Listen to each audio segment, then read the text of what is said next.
The Boys finale adapted. The Black Noir comic twist, but not how anyone expected. The Boys series finale actually included a big Black Noir comic twist, but not in the way any of us thought it would. The Boys' many comic book changes over the years meant that the final episode had some big differences from the source material, but the overarching story elements remained. Butcher faced off with Homelander in the White House, killed him, then decided all Supes needed to die, forcing Huey to kill him. One of the elements that was different in the Boys TV finale, though, involved Black Noir, or more aptly, the lack thereof.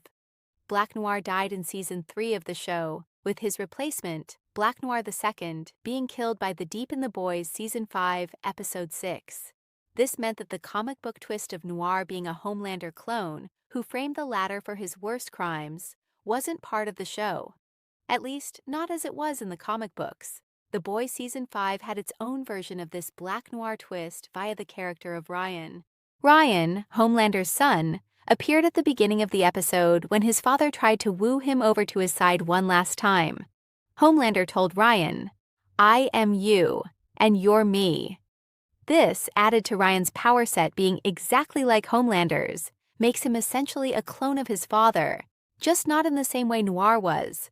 Ryan, as one of the few The Boys characters who survived to the end, then appeared at the White House to help Butcher take down Homelander, putting a twist on the comic book showdown. Two Homelanders and Butcher battled it out in both mediums.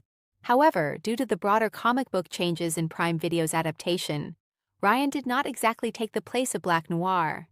Instead of Ryan, Homelander's clone, being revealed as the true villain of the show, the Soupy played a different role. Homelander was never going to be revealed as a secret victim in The Boys, as Eric Kripke, the showrunner himself, has revealed. Nonetheless, this is the route the comics took, with Black Noir revealing himself as the perpetrator behind Becca's sexual assault, among many other Homelander crimes. Homelander and Butcher then somewhat teamed up against Noir.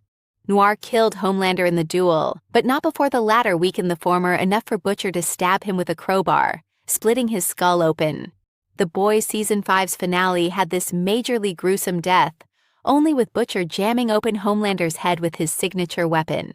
As a result, Ryan played more of Homelander's role from the comics rather than Black Noir's, at least in a physical, literal sense. The character arcs and moments are all very different in The Boys Season 5, but Ryan's appearance as the second Homelander allowed the real one to be weakened, with the help of Kimiko, so that Butcher could kill him.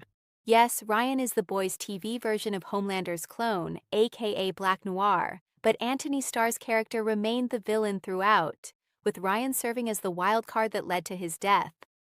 In the comics, it was Black Noir's reveal as a Homelander clone that played a part in Butcher vowing to wipe out all Supes. The Boys, by having Ryan as a version of Homelander's clone, essentially did the same thing.